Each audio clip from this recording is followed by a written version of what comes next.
In the middle of the night, the block was quiet until fire ripped through a North Philly rowhouse with 6 bodies trapped inside. 4 of those bodies were kids, and the man connected to it all had once been known for boxing gloves, not gasoline cans. Kaboni Savage built a reputation as somebody who controlled blocks and punished anybody who got in the way of his paper. This story is not only about cocaine corners or gang rivals, but about how paranoia and rage pushed one man to become the most feared firestarter Philly had ever known. Kaboni Savage was born January 1st, 1975, right in Philadelphia, and the city raised him in every possible way. He came up inside the Richard Allen projects, which was one of the hardest public housing spots in North Philly at the time. Those towers had a reputation for tough hustlers and plenty of violence, and kids growing up there learned the code early. His pops, Joe Savage, was already knee-deep in the drug game, so Kaboni saw that life before he even understood it fully. Joe Savage had strong connections that stretched through the neighborhood, and one name that always came up was Bubby Thomas, a hustler with serious weight in Philly. That kind of connection gave young Kaboni a front row seat to how street business really worked. He learned that respect was taken with power and fear, not just given out because you were older or louder. Having a father in the game made it normal for him to see money move one day and police raids the next. When Kaboni was still a teenager, the family shifted from the projects and moved up toward Hunting Park, which was another hood with its own mix of hustlers, stick-up kids, and block beefs. Around that same time, his father Joe caught cancer, and the disease took him out when Kaboni was only 13 years old. Losing a father that early hit different, especially when that father had been the main example of how to move in the streets. With no father around, Kaboni had to navigate his teenage years in a world that kept pulling him toward trouble. Even while all that was happening, Kaboni had something else in him besides the hustler bloodline. He had real boxing talent, and people at the Front Street Gym in North Philly noticed it quick. That gym had turned plenty of young men into fighters, and it became like a second home to him. He even got some training time under Don King's boxing camp and put together one professional fight. He stepped in the ring, handled his business, and walked away with a win on his record. For a moment, it looked like boxing could become the escape route. The truth, though, was that boxing money moved slow and corner money moved fast, and Kaboni wanted his pockets filled now. That is when the hustler instincts took over fully, and he started pushing wet, meaning PCP, out of his mother's house on Darien Street. He worked the corners with a tactic locals called pump the corner, where you hand out free samples just to hook the fiends. Once the customers got that first hit, they were coming back ready to pay, and that created steady traffic. By the late 80s into the early 90s, North Philly was already a battleground over cocaine and crack sales, and every corner was money waiting to be claimed. Erie Avenue was heavy with dealers, and every block had its own soldiers, which made walking down the wrong street a risk. The corner of 8th and Butler was one of the hot spots, and everybody in the area knew that is where real business went down. That was the environment that shaped Kaboni while he was still sharpening his grind. He started building a name, not as a wild shooter, but as somebody who mixed brains and boldness together. People remembered him both for putting in hours in the boxing gym and for standing strong on his corners. He was never just a neighborhood dreamer. He was moving with purpose, showing that he could balance the gloves and the grind. By the early 90s, his reputation was already spreading past Hunting Park and Richard Allen because other hustlers recognized that Kaboni was on his way up. The combination of being athletic, having family ties to hustlers, and understanding the block system gave him a foundation stronger than most. In a city filled with hundreds of small-time dealers, Kaboni stood out because he had a mix of patience, discipline, and cold ambition. These early years created the man who would later control millions in cocaine and order murders like he was calling plays.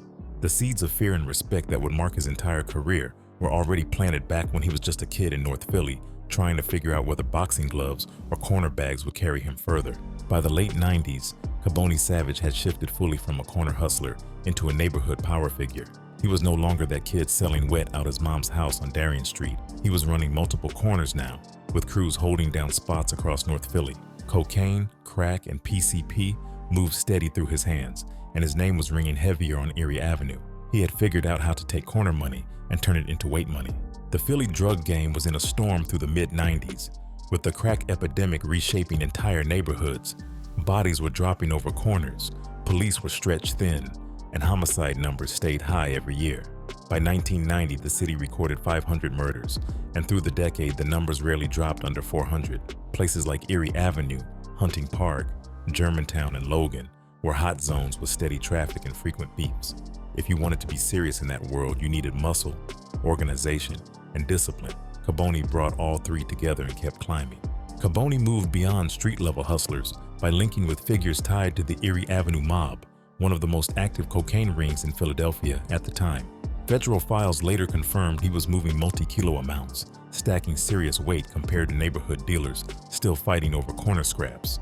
Once he tasted that kind of money, he started structuring his operation different. He was not just some hustler standing on a corner anymore. He was building something like a mafia-style crew.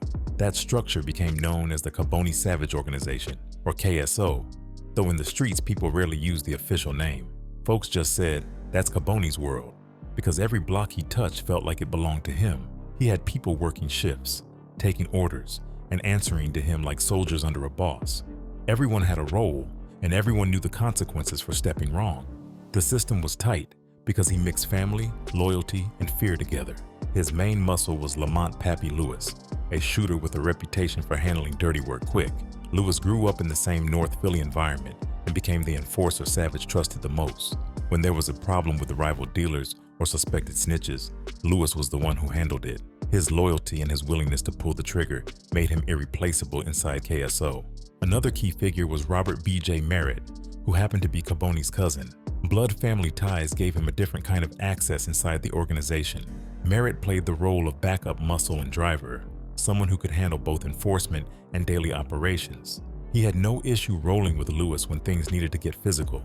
Having family in the mix helped Savage trust his circle more, even though betrayal was always a fear in that business.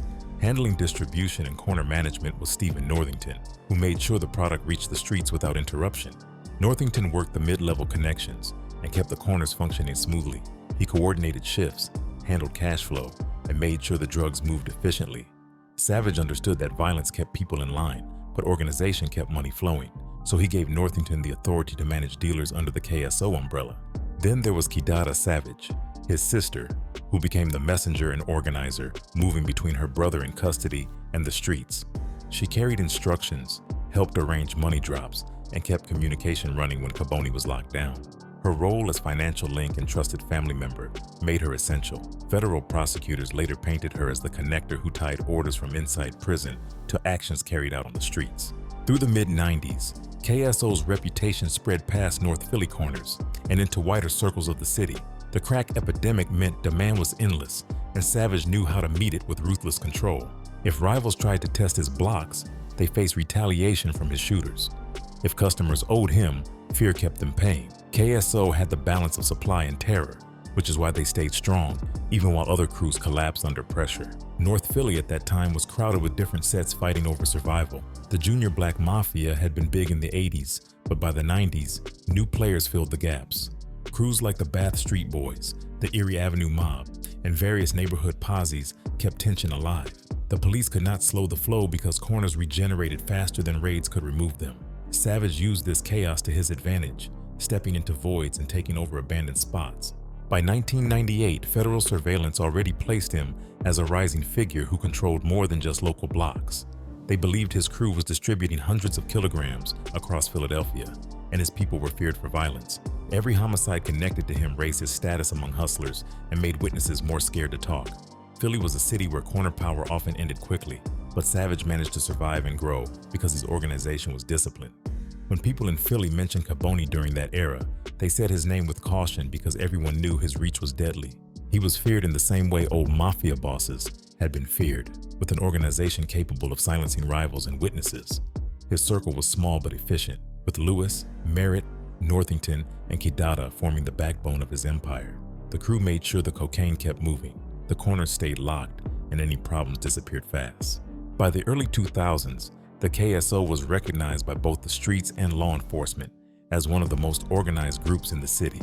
Savage was not seen as a reckless thug, but as a man who ran things like a business. He used fear like a tool and built an environment where loyalty was rewarded, but disloyalty was punished with death. His organization made millions off cocaine, PCP, and crack, while the city drowned in violence connected to drugs.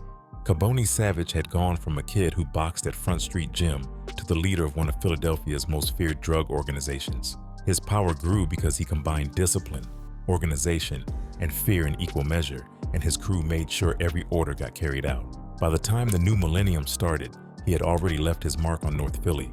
People respected him, others hated him, But everyone understood one thing clearly: Savage controlled his world, and stepping in his way could cost you your life. By March 1998, Kaboni Savage had already built a reputation as somebody who controlled corners with fear and discipline. His crew was making steady money on cocaine, crack, and wet, and his name had weight across North Philly. On a normal day, he was moving through the city like he owned the streets, but one night at 8th, and Butler showed exactly how far he was willing to go.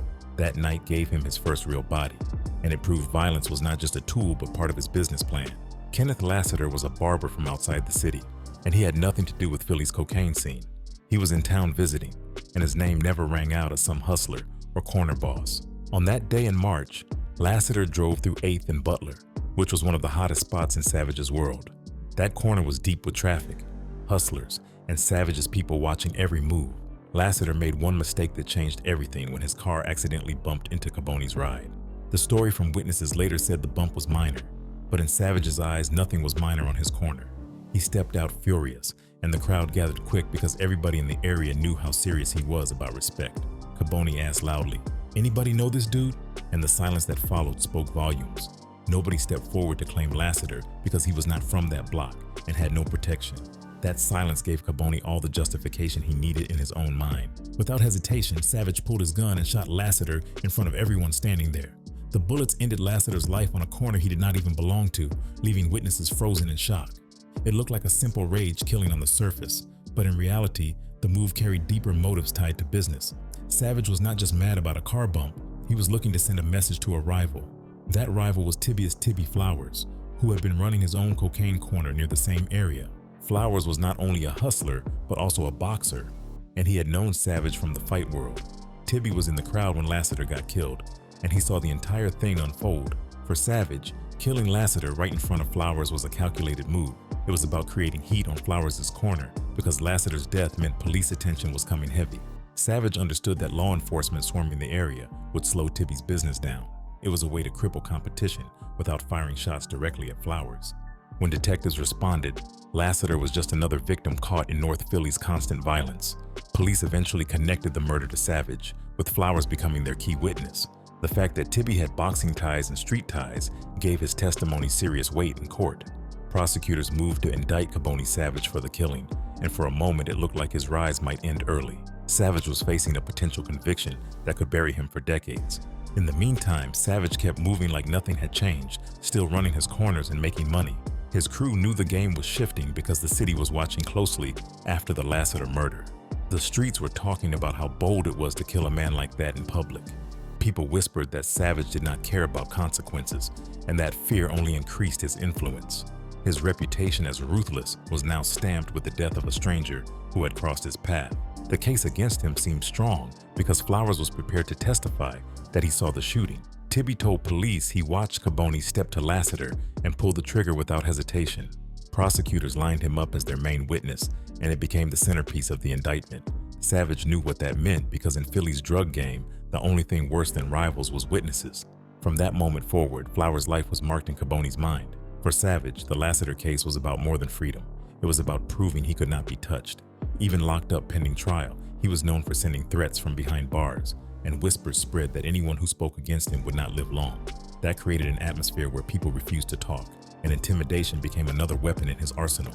Lassiter's murder, followed by the witness drama, showed the city that Kaboni Savage was different from regular hustlers. He made his first blood about control, fear, and calculated pressure on rivals. Eventually, the case against him collapsed because Flowers never made it to testify.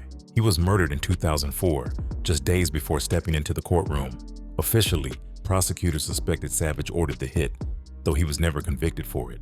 The absence of Flowers' testimony left prosecutors with little evidence, and Kaboni walked free on that case. Beating that murder charge reinforced the idea that Savage was untouchable, both in the streets and inside the courtroom. His empire did not just survive the Lassiter indictment, it grew stronger because people saw how witnesses disappeared. The killing of Lassiter in 1998 became a turning point in Kaboni's rise. It showed that violence would no longer be a last resort, but a regular tool in his playbook. Savage learned that removing one man could shake an entire block, slow down rivals, and boost his own legend. From that point forward, murder became another part of his business strategy, sitting right next to drug sales and corner control. The streets had seen plenty of killers, but few combined killing with business like Savage. What started with a car bump at 8th and Butler ended with a life taken, a rival weakened, and a witness marked for death. That pattern would repeat itself again and again as Savage expanded his reach across Philadelphia. Lassiter was just the first body tied directly to Savage's empire, but it set the tone for everything that followed. The corner boys who watched that day learned what Savage's name really meant. In his world, mistakes turned deadly fast, and silence always carried a cost. By the early 2000s, Kaboni Savage was no longer viewed as just another Philly hustler trying to hold his corners. His organization had grown stronger, and with that growth came a dangerous paranoia that made him see threats everywhere. Every rival, every suspected snitch, every associate who stepped sideways could find themselves on his list. What followed in those years was a streak of killings that cemented his reputation as one of Philadelphia's most ruthless drug lords. The first body tied to that paranoia came in 2000 when Savage turned his attention to a man named Mansour Abdullah. The story inside the city was that Abdullah had been involved in hustling with Savage, but was suspected of cheating him in a deal. In Savage's eyes, betrayal over money was unforgivable, because once word spread that someone could play him, others might try the same. Mansour disappeared, and later his body was found burned inside a car. That detail spoke volumes, because fire was always a message in Savage's playbook. Burning a body meant erasing evidence while sending fear through anyone who might have similar thoughts. Savage's circle understood from that moment that loyalty was not optional, it was survival. People whispered that he killed Abdullah for disrespecting him, but others said it was paranoia that pushed him over the edge. Either way, the result was clear. Another body connected to his empire, and another reminder that crossing him carried deadly consequences. In 2001, another killing added to his record, this time involving a man named Carlton Muhammad Brown. Brown was suspected of being tied to the murder of Savage's close associate, Ronald Walston. Walston had been one of Savage's people, and losing him made Savage furious. When rumors swirled that Brown was involved, Savage ordered action. Lamont "Pappy" Lewis, his trusted enforcer, carried it out. Lewis tracked Brown down and executed him, doing what he had been assigned countless times. Savage didn't have to be there, because his orders were enough to make things happen. Brown's murder showed how Savage handled retaliation, and it reinforced the bond between him and Lewis. By then, people in North Philly already knew that being connected to violence around Savage's crew was a death sentence. He wanted his name untouchable, and everybody made that reality louder. Lewis became his right hand not just because of loyalty, but because of his willingness to eliminate targets without hesitation. The KSO lived by those decisions, and the streets kept taking note. In 2003, Savage's paranoia grew sharper as he worked to lock down more territory. That year, Barry Parker tried to move on one of Savage's corners. Parker was no random hustler. He had ambition and was trying to plant himself where money flowed steady. In Savage's world, that was enough to mark him for death. Parker ended up shot and killed on Savage's orders, proving once again that challenges to his business model didn't last long. For Savage, it wasn't just about removing Parker, it was about making sure others understood that corners belonged to him.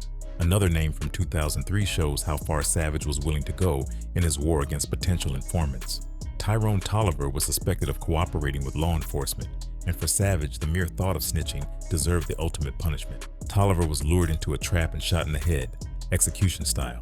Savage's crew carried out the murder to send a message that snitching carried no second chances. Witnesses later testified that the culture inside KSO was built on fear of these exact outcomes.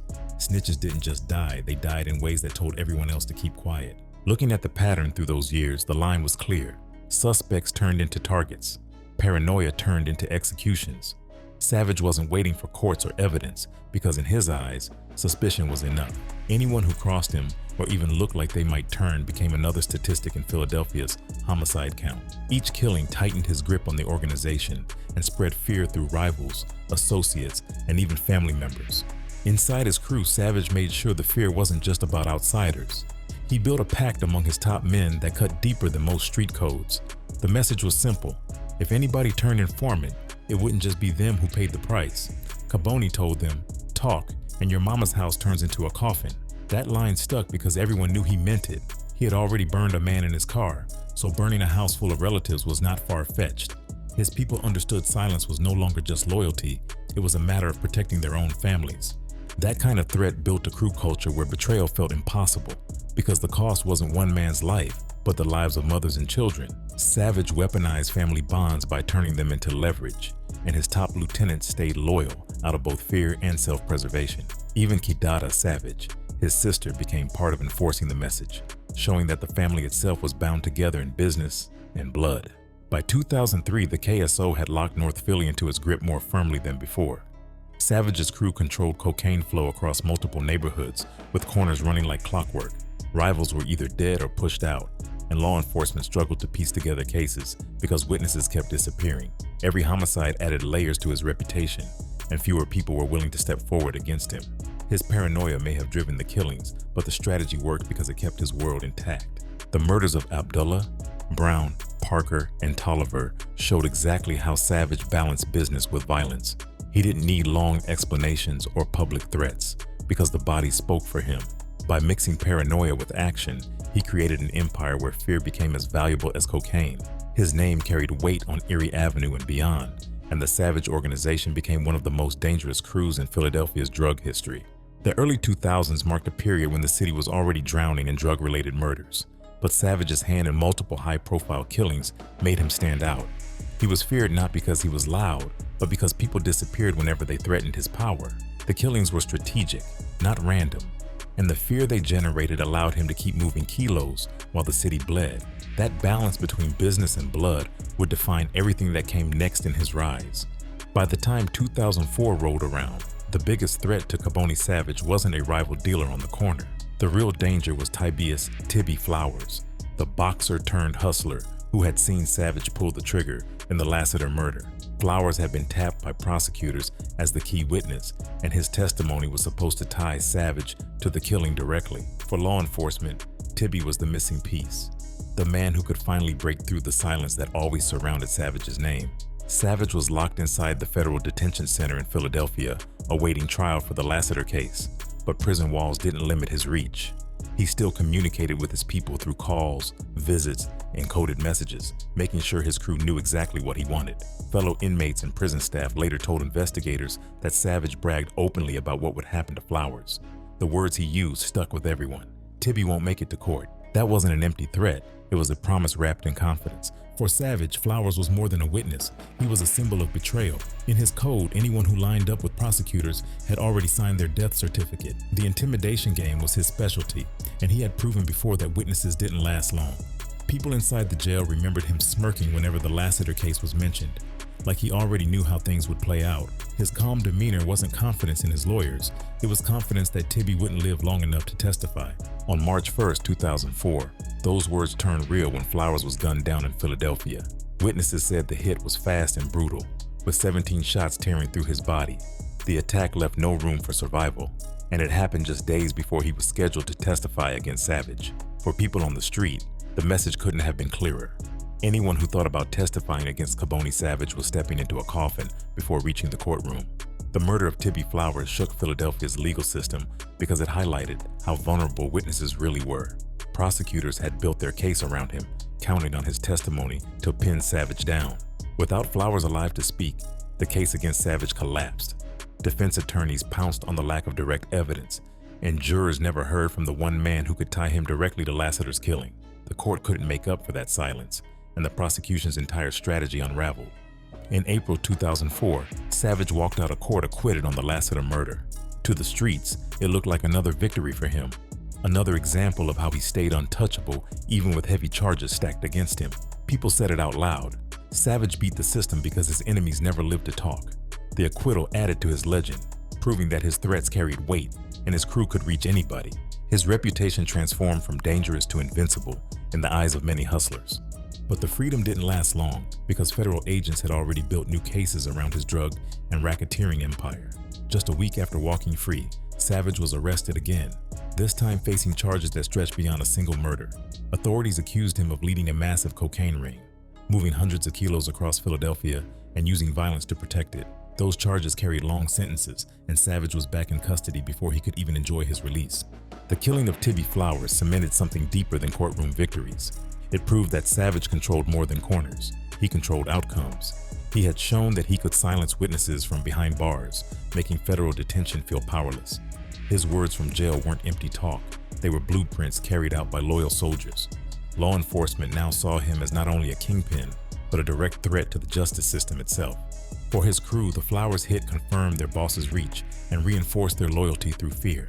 They knew now that Savage had no hesitation about removing obstacles, whether rivals, customers, or lifelong associates. Flowers had known him from the boxing world, but history and familiarity didn't matter once he chose the other side.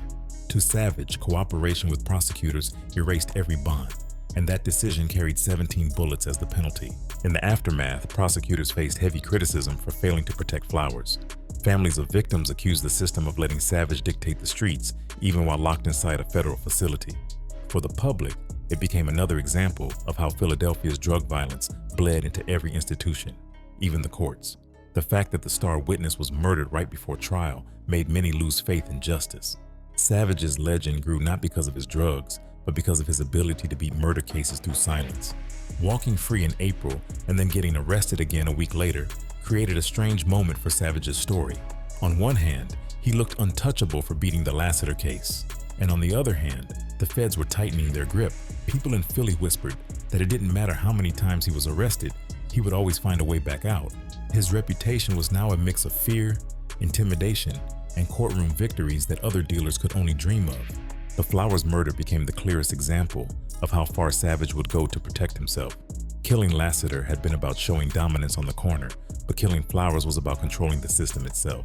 He didn't just silence a man, he destroyed a case. From that moment forward, every witness in Philadelphia thought twice before stepping into court against him.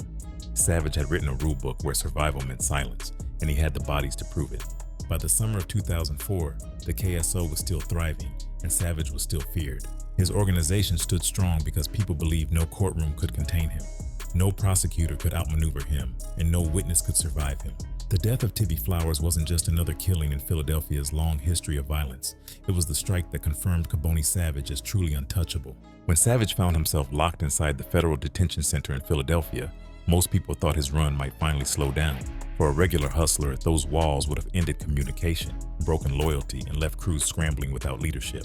For Savage, the jail became just another location to conduct business, and the phones turned into tools as valuable as guns. He knew how to keep his people loyal, and he knew how to pass messages that reached the corners he once walked daily. Inside FDC Philadelphia, Savage leaned on his sister Kidada to keep the operation flowing smoothly outside. She became the messenger, carrying his words back into the streets, making sure every instruction was delivered clearly. Kidada had grown up in the same North Philly chaos and understood the stakes better than anyone else. Her role made her more than family. It made her part of the infrastructure that kept KSO alive while their leader was behind bars. To the outside world, she looked like support, but inside the game, she was one of the most trusted operators. The violence didn't stop just because Savage was locked down. Lamont Pappy Lewis, his enforcer, kept the streets tight, making sure problems disappeared as soon as they surfaced. Lewis was still the man Savage trusted when things needed to get handled with force. Savage didn't need to give long explanations. He only needed to point Lewis in the right direction. The crew understood that Lewis acted as Savage's trigger finger on the streets, and his presence kept corners steady. With Kidada carrying messages and Lewis enforcing discipline, Savage's empire never paused. Prison phones recorded Savage giving orders in coded language, using words that sounded harmless but carried dangerous meaning. Investigators later testified that they heard him threaten people directly, even while locked inside FDC.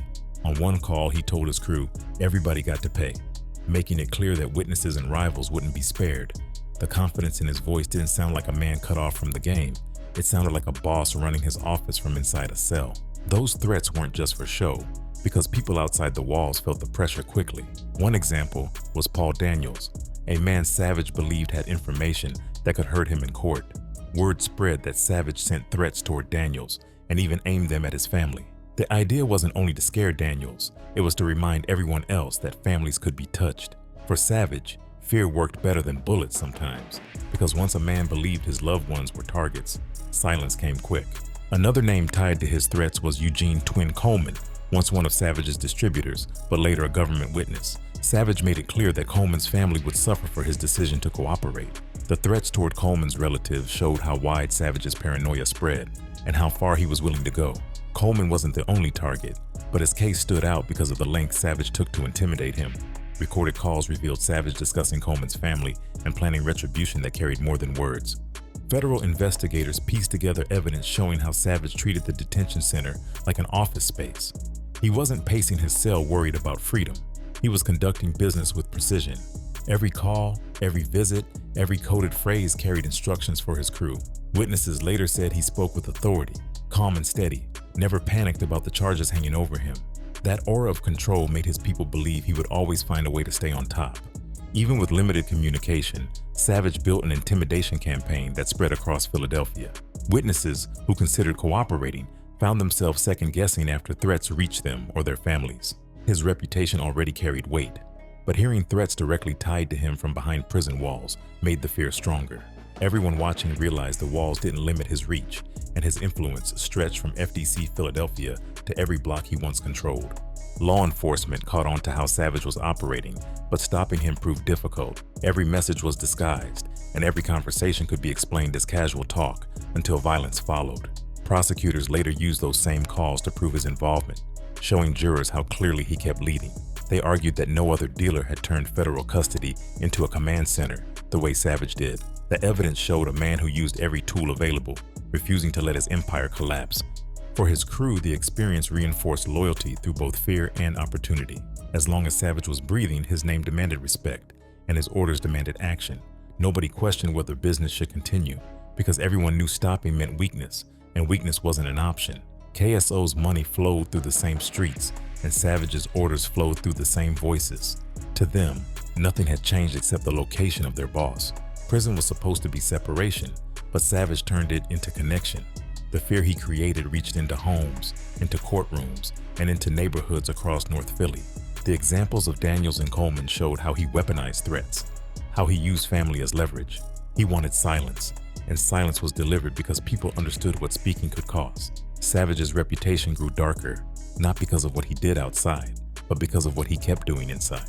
By treating the prison like an office, Savage proved he was more than a street hustler. He was a man who believed power wasn't limited by walls, and he showed it by keeping his empire intact. Every recorded call, every threatened witness, every frightened family told the same story. Kaboni Savage controlled his organization, even when locked inside federal custody, and that control made him one of the most feared names in Philadelphia. By the fall of 2004, the federal case against Kaboni Savage was tightening because investigators finally had someone willing to speak. That man was Eugene Twin Coleman, once a loyal distributor inside KSO, who now decided to cooperate with federal authorities. Coleman had been caught up himself, facing charges that carried years of prison time. Instead of taking the full weight, he flipped and agreed to testify against the man he once called boss. His decision instantly made him one of the most valuable witnesses in Philadelphia's federal investigations. When Savage learned that Coleman had turned, his reaction was exactly what people expected from someone who built his empire on paranoia and intimidation. From inside FDC Philadelphia, prison wires recorded him furious, ranting that Coleman and his people would pay. On one call, his words carried venom, showing how far he was ready to take revenge. He declared that if Twin wanted to play with the government, then his whole family would suffer.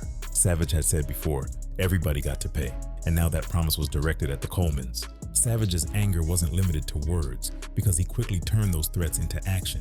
He ordered his sister Kidada to handle the setup, making sure the message would be delivered in blood and fire. Kidada was loyal beyond question, and she carried his instructions without hesitation.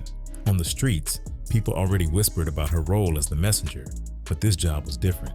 This time, she wasn't just passing words, she was pointing out a target that would shake the entire city.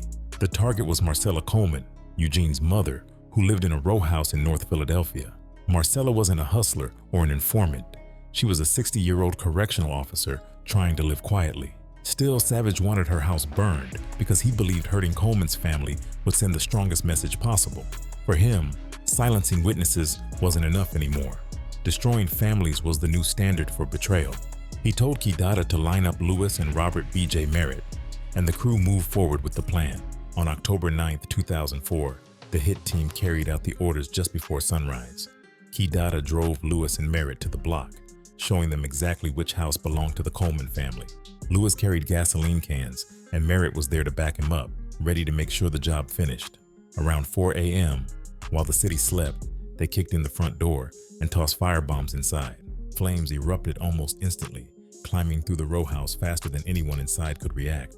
The fire spread with deadly speed, turning the entire home into a trap within minutes. Inside the house were 6 people, most of them children, who had no chance to escape. The victims were Marcella Coleman, her infant grandson Damir Jenkins, 10-year-old Khadijah Nash, 12-year-old Taj Pachea, 15-year-old Sean Rodriguez, and 34-year-old Tameka Nash. All 6 were killed in the blaze, their lives erased in a matter of minutes. Even the family dog, a pit bull, died in the flames. The fire was extinguished in about 20 minutes, but by then the destruction was complete. The scene shocked even seasoned Philadelphia detectives because it wasn't just another shooting or street beef. It was the deliberate killing of children, ordered from a federal prison cell by a man determined to punish a witness. Neighbors later described the horror of waking up to smoke and screams, only to realize an entire family had been lost.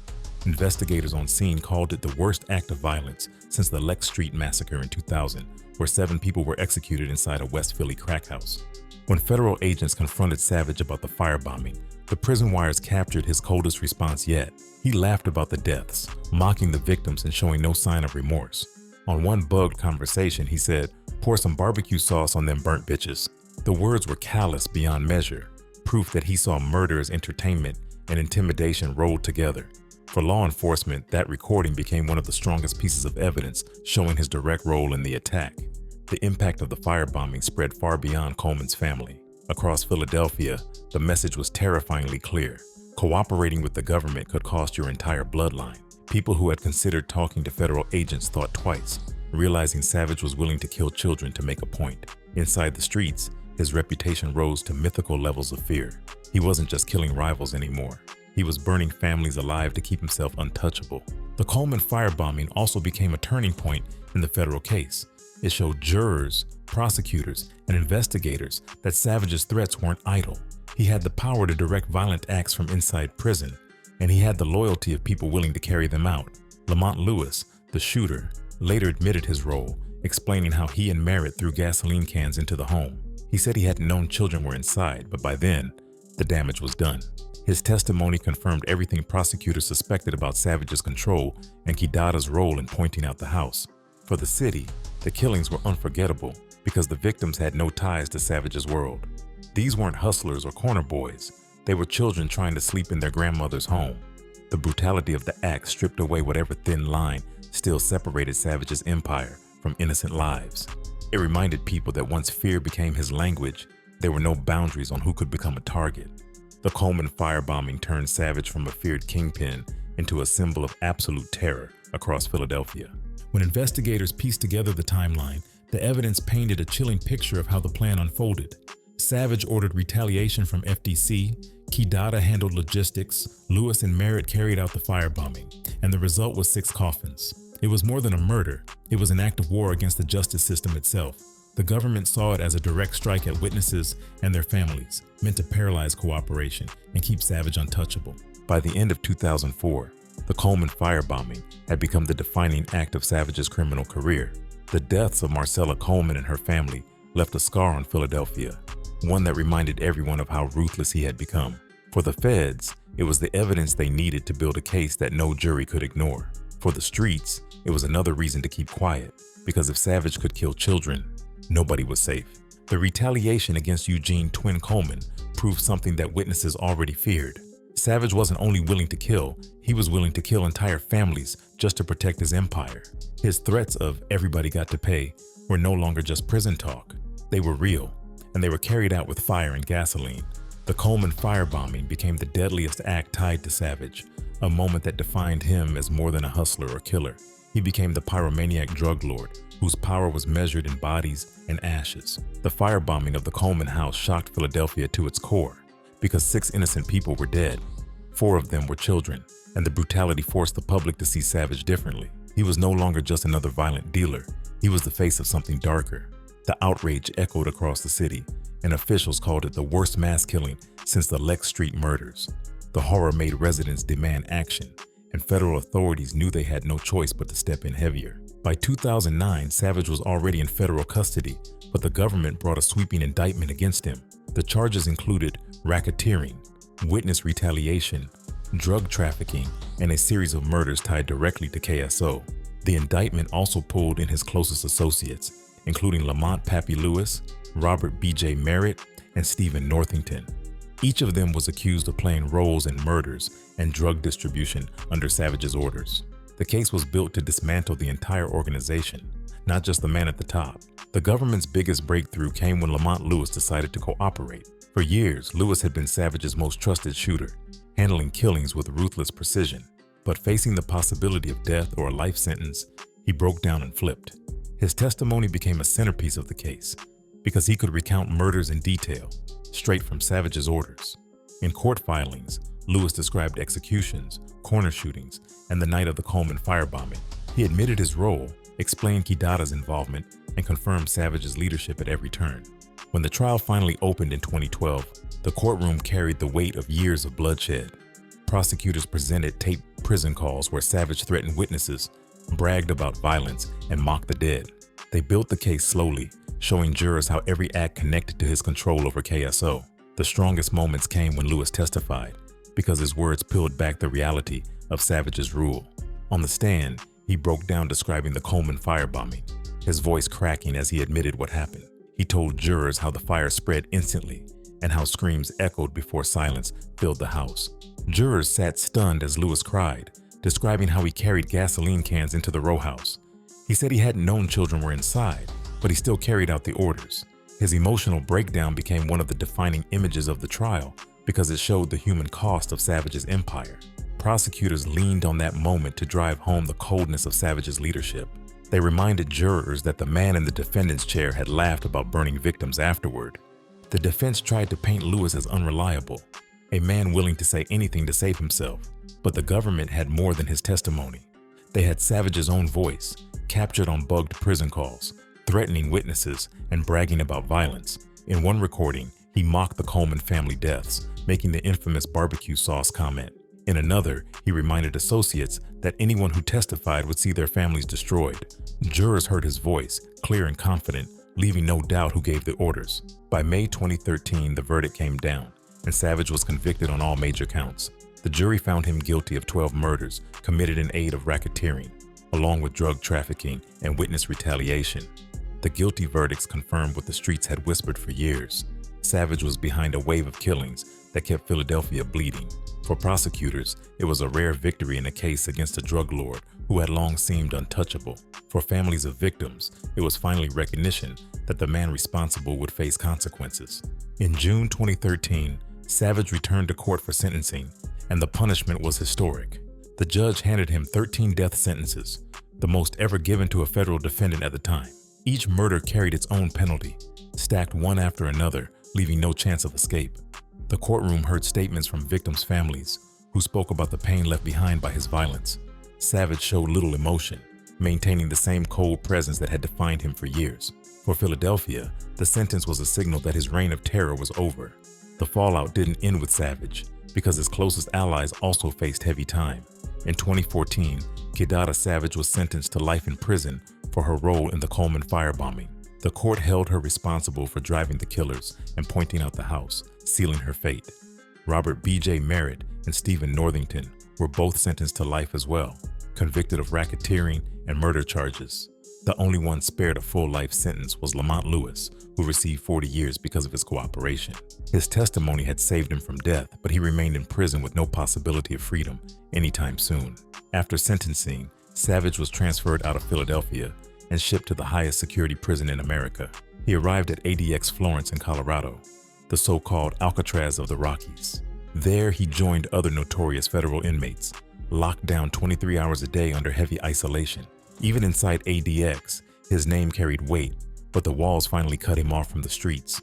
His empire collapsed without his daily control, and KSO faded into history as another violent chapter in Philadelphia's drug war. The convictions marked the end of one of the bloodiest stories in Philadelphia's underworld. Savage's trial showed the power of witness testimony, prison recordings, and years of federal persistence. The 13 death sentences made him a national figure, a symbol of how far drug lords could fall. For families in North Philly, the verdict brought some closure, but the pain of the firebombing never disappeared.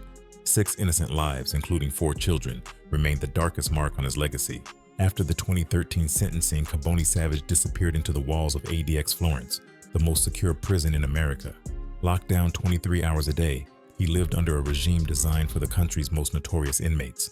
His name carried weight among prisoners because everyone knew the story of the Coleman firebombing. Savage was a reminder that even from behind bars, a man could direct terror that shook a city. The isolation at ADX was brutal, but it was also the only place the government trusted to hold him safely.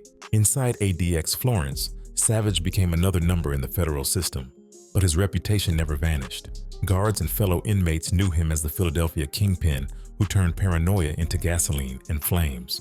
He had no access to the streets anymore. No phones, no coded visits, no crew. Still, the shadow of his crimes reached far beyond the Colorado desert where ADX stood. For the families of victims, knowing he sat alive in a cell didn't erase their loss. By 2019, a new twist in the national death penalty debate changed the landscape for Savage. California announced a moratorium on executions, and other states began reconsidering their own policies. Although Savage was a federal prisoner, the shifting climate signaled that executions across the country were slowing down. Advocates argued that the death penalty was flawed and unfair, while victims' families demanded it remain. Savage's 13 death sentences were still on the books, but the chance of them being carried out looked slimmer with each year passing. Even with that uncertainty, Savage remained one of the most notorious death row inmates in the federal system. His name came up in discussions about the future of capital punishment, often cited as an example of someone who deserved the ultimate penalty. Prosecutors had argued at sentencing that no punishment short of death matched the brutality of burning children alive. Still, the political winds were shifting, and every debate about executions indirectly gave Savage another extension of time. Then in December 2024, a decision from the White House changed everything. President Joe Biden commuted Kaboni Savage's death sentences, reducing them to life without parole. The move was part of Biden's broader stance against capital punishment, a position he had spoken about for years. For Savage, it meant he would never face the needle, but instead live the rest of his days inside prison. For victims' families, it was a crushing blow, reopening wounds that had barely healed. The reactions from families were immediate and filled with anger. Relatives of the Coleman family spoke publicly, calling the decision an insult to the memory of their loved ones. One statement summed up their pain clearly: "Kids don't get second chances, so why should he?" For them, life without parole wasn't justice. It was mercy handed to a man who had shown none. The commutation turned their grief into outrage, fueling debates about whether the system truly valued victims. In Philadelphia, news of the commutation reignited memories of the firebombing and the terror Savage spread. Journalists revisited the details, showing once again how a rowhouse became a tomb for 6 people. Community members who remembered the case shook their heads, saying the decision showed disconnect between politics and pain. The city was reminded that the fire on Darien Street wasn't just a headline, it was a scar that still lingered. People spoke about how that night never left North Philly, no matter how many years passed. For Savage himself, the commutation meant only that the countdown ended. He remained in ADX Florence, where daily life was still locked doors, strip searches, and silence. He would never walk free, never run corners again, never give orders to men like Lewis. But he had beaten death legally, surviving a system that had once stacked 13 death sentences on his shoulders. Inside those walls, the victory was small, but to the families outside, it felt enormous. The reflection on Savage's story is unavoidable because it began so differently. He was once a boxer with talent, someone who trained at the Front Street Gym with dreams of fighting careers.